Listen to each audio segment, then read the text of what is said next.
Voy a explicar un nuevo texto de Cicerón. Este lo hemos hecho en clase y os ha dado algún que otro problema. Por eso vamos a comentarlo con tranquilidad y vamos a ver cómo había que solucionarlo.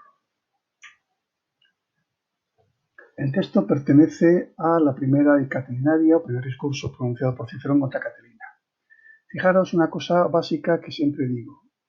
Leed bien el texto, no solamente en latín, sino el título en español. Las fuerzas enemigas de Roma aumentan, pero su cabecilla está dentro de Roma. Si os fijáis en el título va a dar muchísima información importante que está dentro del texto y que a la hora de hacer la traducción os puede resultar muy útil. Por ejemplo, fuerzas enemigas. Las fuerzas enemigas que son por los enemigos. Y aquí tenéis la palabra ostium. Fuerzas enemigas de Roma. Entonces nos va a hablar de Roma. Y tenemos una serie de palabras que hacen referencia a Roma. Populum Romanum, el pueblo romano. Entonces, habla aquí de intramoenia, murallas, y Roma es una ciudad que estaba fuertemente amurallada. Entonces, bien de forma más o menos explícita o de forma implícita, la palabra Roma aparece en el texto. Nos dice que los enemigos aumentan. Entonces tenéis un verbo que aquí significa crecer, aumentar. Bien claro, crescit. Pues aquí aparece este verbo del título. Luego nos aparece la palabra cabecilla. ¿Quién es el cabecilla? El cabecilla es el jefe de un grupo. Entonces tenéis la palabra duquen,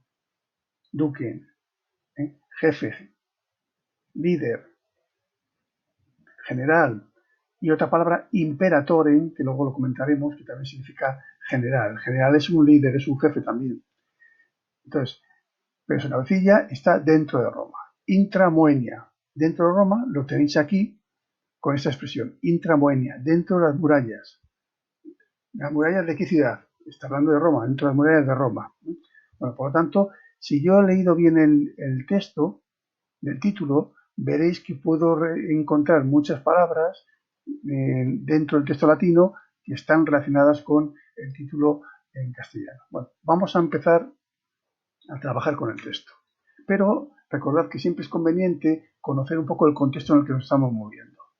El primer discurso contra Catilina fue pronunciado por Cicerón el año 63 a.C., en concreto el día 8 de noviembre, y en una reunión celebrada en el templo de Júpiter Estator, que veis aquí en la imagen.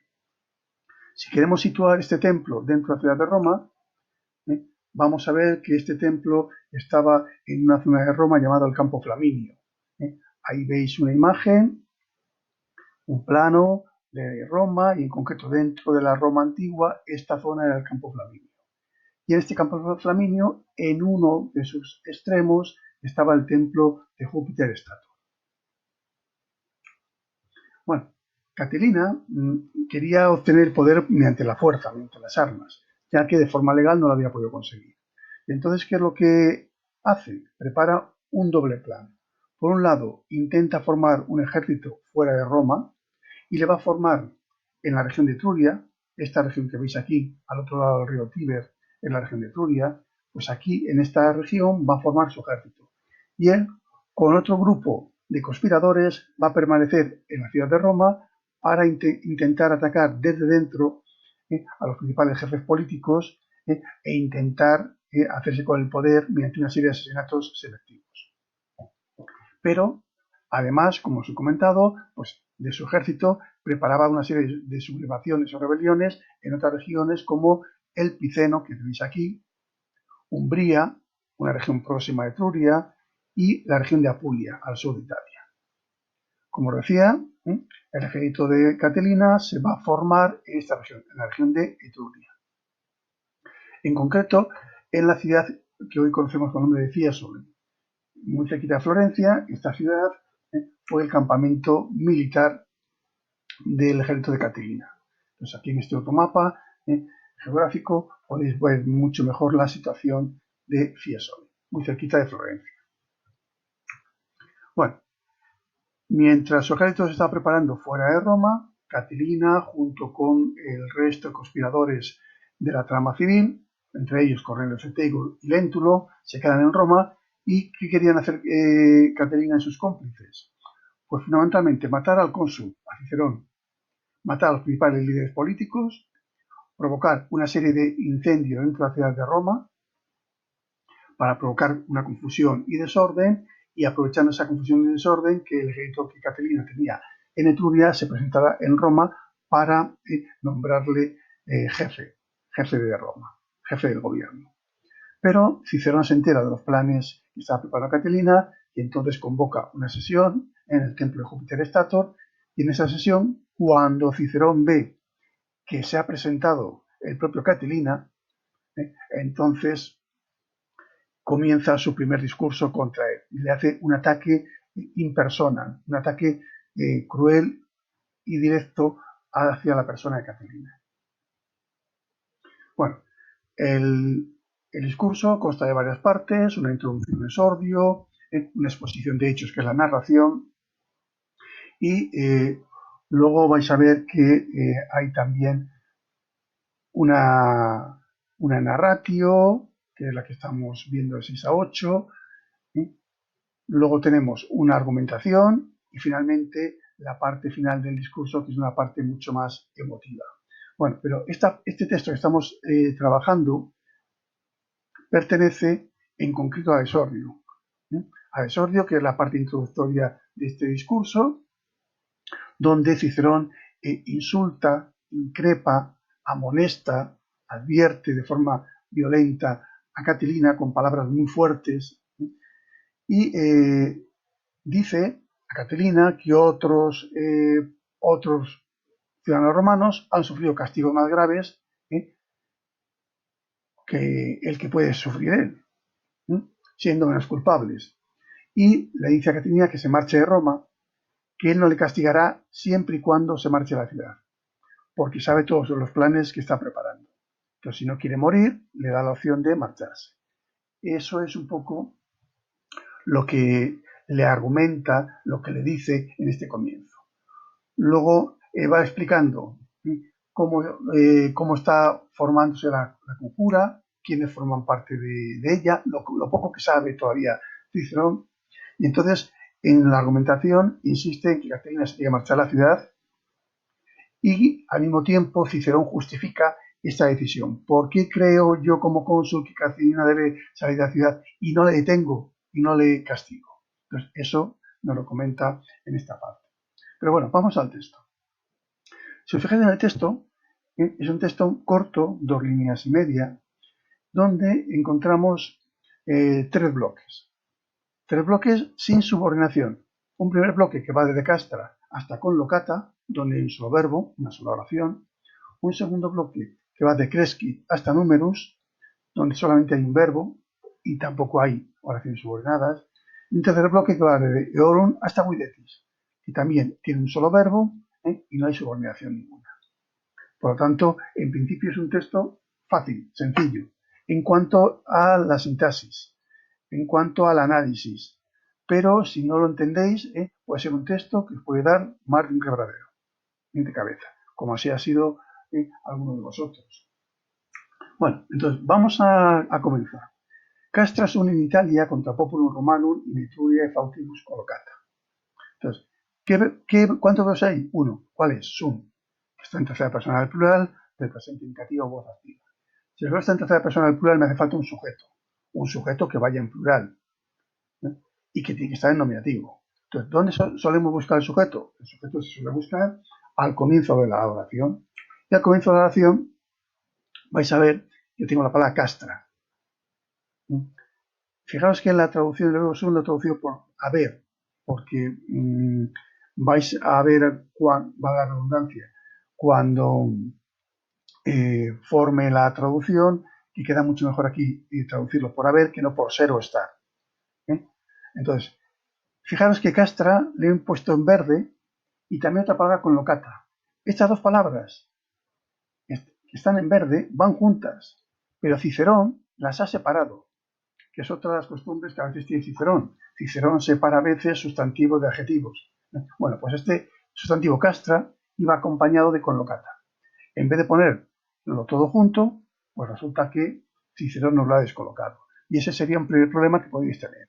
Ver un poquito esos dos elementos que están muy separados entre sí, pero que van juntos. ¿Qué significa la palabra castra? Otra palabra que os he insistido muchísimo en este curso. Castra, castrorum, es una palabra que se declina en plural, pero con un significado en singular. Entonces, ¿qué significa castra en plural? Campamento singular. Entonces, aunque sea en plural, al traducirlo al castellano hay que traducirlo en singular. Entonces, esta palabra es sustantivo, que es de género neutro, al comienzo de la frase puede estar en negativo y en plural, y por tanto puede ser sujeto. Entonces, ¿qué es lo que hay? Hay un campamento. Y como decía, con locata, este participio de perfecto va con castra. Entonces si va con castra, acompaña castra, los participios recordad que son adjetivos. Por lo tanto, estas dos palabras van a tener que estar en un género, en el mismo número, en el mismo caso, y van a desempeñar la misma función. Es decir, que si esta palabra castra es sujeto, con locata va a ser sujeto. Si esta palabra era de género neutro y está en nominativo plural, esta palabra con locata, este participio perfecto, va a estar también en género neutro, en nominativo y en plural. ¿Qué significa con loco? Colocar, construir, también tiene significado en español. Entonces, ¿cómo se traduce un participio perfecto de un verbo normal al castellano? Por un participio castellano. Hay un campamento construido, hay un campamento colocado, hay un campamento situado. De todas estas formas podemos también traducirlo. Y ahora nos va a ir indicando el texto en qué lugar está ese campamento construido. Entonces, fijaros que aquí vamos a ver dos circunstanciales. Uno que es in Italia y otro que es in Etruria faucibus. Dos circunstanciales de lugar. Pero antes de eso, entre estas dos circunstancias tenemos contra populum romano. ¿Qué es contra? Contra es una preposición de acusativo, que se traduce exactamente igual en español, contra.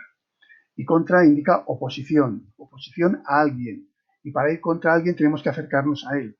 Por eso, en este caso, contra es una preposición de acusativo, va a llevar detrás una palabra que sea en acusativo. Populum, que es sustantivo, que es de género masculino y acusativo singular. Romanum, ¿qué es? Es un adjetivo. ¿Y qué son los adjetivos? Que los adjetivos conciertan en género, en número y en caso con la palabra que acompaña. Entonces, si Romanum acompaña a Populum, va a tener que estar en género masculino, va a tener que estar en acusativo y va a tener que estar en singular. Y lo tenemos aquí. El acusativo, si va ante una preposición, ¿cómo funciona? Como un complemento circunstancial. ¿De qué tipo? En ese caso, el lugar. Ir en un campamento construido ¿contra quién? Contra el pueblo romano. Entonces, hay un campamento construido contra el pueblo romano. Y ahora tenemos, como decía antes, los dos circunstancias del lugar. In, que es una preposición que se construye con ablativo. ¿Por qué con ablativo y no con acusativo? Porque esta palabra, la que va detrás, Italia, por la forma no puede estar en acusativo. Si fuera acusativo, en singular sería Italian. Y en plural no se puede utilizar porque Italia solamente hay una. No hay dos Italias. Hay una sola Italia. Por lo tanto, esta palabra no está en acusativo, entonces va a ser una preposición de ablativo. Entonces, sustantivo, de género femenino, ablativo singular. Si está en ablativo, ¿cómo funciona? Complemento circunstancial. ¿De qué tipo? De lugar. Porque in, cuando va con ablativo, significa en. Entonces, hay en Italia, pero Italia es un territorio muy grande. Entonces, si queremos matizar, tenemos que ahora que concretar en qué parte de Italia está ese campamento construido. Y es entonces cuando nos encontramos con in faucibus. ¿In qué es? Otra vez preposición de ablativo. Etruria por la forma no puede estar en ablativo. Etruria es una palabra de primera declinación y con la esencia ae no podía estar ni en ablativo ni en acusativo. Pero faucibus, la palabra siguiente sí. Esta palabra, fauces faucium, generalmente se utiliza en latín solamente en plural. Sustantivo, de género femenino, ablativo plural. Y aquí es donde uno se puede confundir, porque si va al diccionario, va a ver que fauces significa, el primer significado, puerta. Pero una región no tiene puertas, normalmente. Entonces aquí utilizar la palabra puerta no tiene mucho sentido. La palabra fauces también significa boca de un animal. Estar en las fauces del lobo. Estar en la boca del lobo, decimos en español. Pero aquí, si estamos en la región, lo de fauces, boca, no tiene ningún sentido. Entonces, el otro significado que tiene la palabra fauces es desfiladeros o gargantas, ¿sí? Como nombres geográficos. ¿Sí? El desfiladero, una montaña, la garganta de una montaña. Entonces, así es como hay que traducirlo aquí. Entonces, esta palabra está en ablativo, precedida de preposición. ¿Cómo funciona? como un circunstancial de lugar. Hay en Italia, en las gargantas o en los desfiladeros, como más os guste. Y ahora fijaros, entre la preposición y el sustantivo, ¿qué me encuentro? Etruriae. Como decía, es una palabra de primera inclinación y con la esencia ae nos encontramos un genitivo singular. Recordad que entre la preposición y la palabra que la acompaña, muchas veces en latín se suele introducir el complemento del nombre, que es lo que tenemos aquí. Etruriae, sustantivo género femenino, que está en genitivo singular y es el complemento del nombre de faucibus. Hay en Italia, en las gargantas o en los desfiladeros de Etruria, un campamento construido contra el pueblo romano. Es lo que está diciendo Cicerón, se lo estaba contando a los senadores. Crescit in die singulos ostium numerus. Una frase muy cortita. Y fijaros, lo que también os repito muchas veces en clase. Cuando vamos a hacer una nueva frase, hay que releer lo anterior. ¿De qué no estaba hablando el texto? Lo veis en la parte inferior. De que hay en Italia, los desfiladeros de Etruria, un campamento construido contra el pueblo romano. Vale. Entonces, ahora decimos, ¿cuál es el verbo de esta frase? Y hay un solo, cresci, que está en tercera persona del singular, el presente indicativo, voz activa. Luego cresco significa crecer, aumentar. Entonces, si luego está en tercera persona del singular, habrá que buscar un sujeto. Normalmente, el sujeto va al comienzo de la oración, pero no es obligatorio. Entonces, si al comienzo de la oración no encuentro una palabra que esté en nominativo, voy a seguir mirando por el resto del texto, por el resto de la frase en este caso, a ver si hay alguna palabra que por la forma puede estar en nominativo. Y entonces voy pasando, esta no, esta tampoco, y lleva numerus. Numerus numeri, una palabra de la segunda declinación. Esta palabra sí, por la forma puede estar en nominativo singular. Entonces, sí que puede ser el sujeto. Entonces, esta palabra sustantivo, que es un género masculino nominativo singular, va a ser el sujeto. Entonces, el número crece, es lo que de momento me saldría. Pero fijaros que junto a numerus tengo la palabra ostium. Otra palabra de las que es conveniente conocer y saber. Hostis, palabra que significa enemigo. Decimos la palabra hostil, hostilidad, hostigar, hostigamiento. Entonces, ostium es una palabra de tercera declinación con la esencia ium. En la tercera declinación que nos encontramos un genitivo plural. Entonces, hostis, sustantivo de género masculino, que está en genitivo plural. El genitivo plural, ¿cómo funciona? Como complemento del nombre. Recordad que a la hora de traducir un complemento del nombre hay que poner delante la preposición de, o del, o de la, si está en singular. Como aquí está en plural, de los. El número de los enemigos crece. Ya tenemos in dies singulos. In, ¿qué es? En este caso, in es una preposición acusativa. ¿Por qué? Porque la palabra que va a traer dies, una palabra de la quinta declinación, con esta terminación en es, sí que puede estar en acusativo plural. Por lo tanto, preposición in, si va de seguida en la palabra en acusativo, es una preposición acusativo. ¿Qué es dies? Sustantivo, que es de género masculino, acusativo plural. Pero este sustantivo no aparece solo, sino que va acompañado de un adjetivo. Singulos. Singulus en latín significa de uno en uno. Entonces, este adjetivo acompaña a dies. Y va a concentrar con él en género masculino, en caso acusativo y en número plural. Entonces, acusativo, cuando lleva delante una preposición, ¿cómo funciona? Con un complemento circunstancial. ¿De qué tipo es el circunstancial? Aquí la clave nos lo da la palabra dies. Dies significa día. Entonces, claramente está expresando un valor temporal. Y esta es una frase hecha in dies singulos. Es cada día que pasa, uno tras otro. Entonces, de día en día o cada día es una expresión, una frase hecha en latín, in dies singulos. Entonces, hay en Italia, en los desfiladeros de Etruria, un campamento construido contra el pueblo romano. El número de los enemigos crece cada día o de día en día. Y ya tendríamos la traducción de esta frase. Vamos al siguiente texto, al siguiente bloque. Y aquí para entender este siguiente bloque os he presentado estas imágenes que representan a Catilina. Catilina es el jefe de una conjuración. Y la conjuración aquí la estáis viendo, un grupo de conjurados reunidos y están haciendo un rito por el cual todos se comprometen a apoyar a Catilina. Catilina es el jefe político y el jefe militar de esta conjuración. Entonces, aquí veis a Catilina como jefe político. Entonces es dux. Cicerón, para indicar a Catilina como jefe político de la trama de la conjura, utiliza el término dux. Dux ducis, jefe, cabecilla, que aparecía en el título del texto. Pero también es el jefe militar. aunque tiene a un lugarteniente, Manlio, que es el que está realizando la recluta de su ejército, Catilina es el jefe militar. Entonces, a la persona que dirige tropas, a la persona que tiene mando sobre un ejército, en latín se le llama imperator. Imperator en latín significa originalmente general. Más adelante, con el tiempo, pasó a significar la persona que tenía el máximo poder dentro del mundo romano, la palabra emperador, el que manda, el que tiene poder, el que tiene imperium. Pero originalmente imperator significaba simplemente general. Entonces, vais a ver que en la frase que vamos a analizar aparece Catilina como dux, como jefe de la trama política, y como imperator, jefe del ejército que está reclutando. Entonces, a Catilina se le cita con estos dos apelativos: dux, jefe de la trama política, e imperator, general del ejército.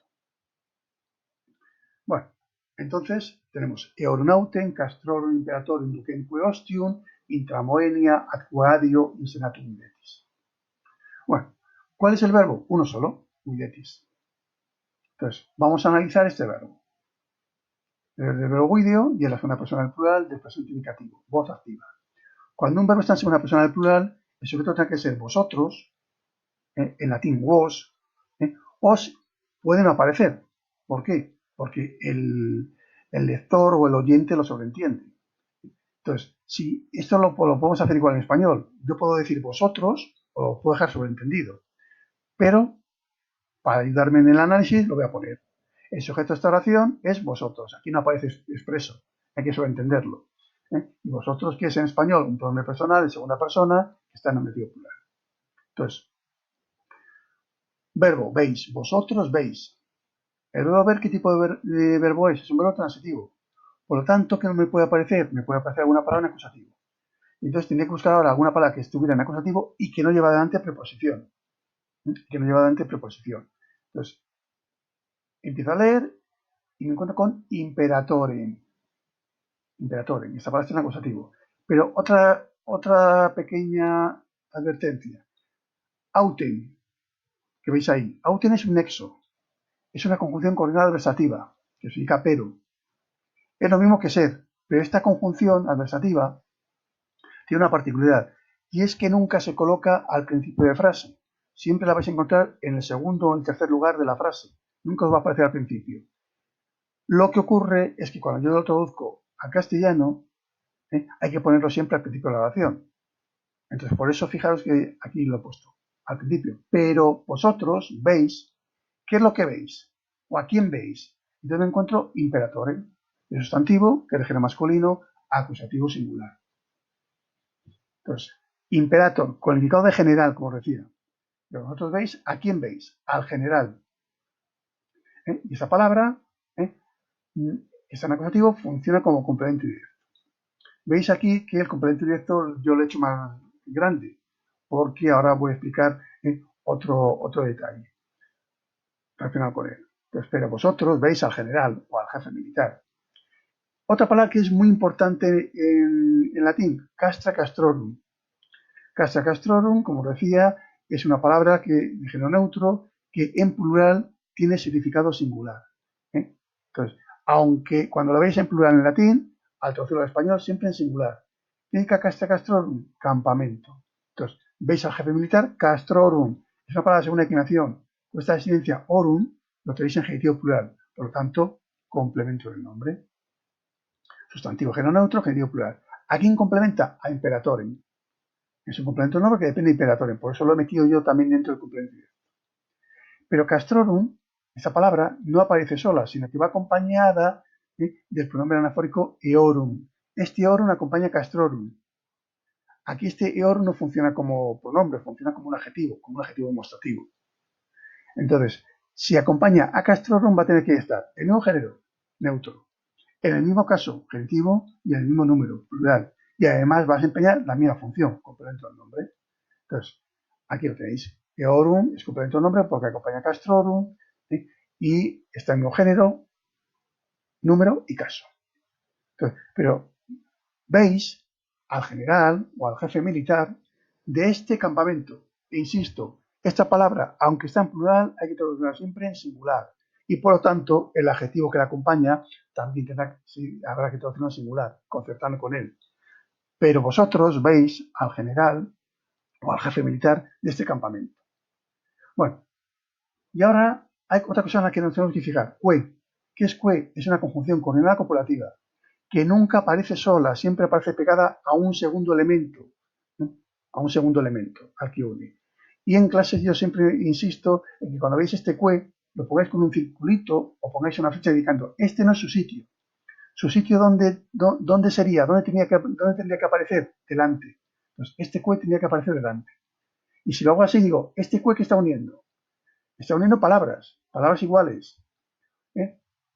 Un grupo de palabras que funcionan como complemento directo y otro grupo de palabras que cómo van a funcionar igual. Si este grupo de palabras funcionan como complemento directo, este cue va a unir complementos directos.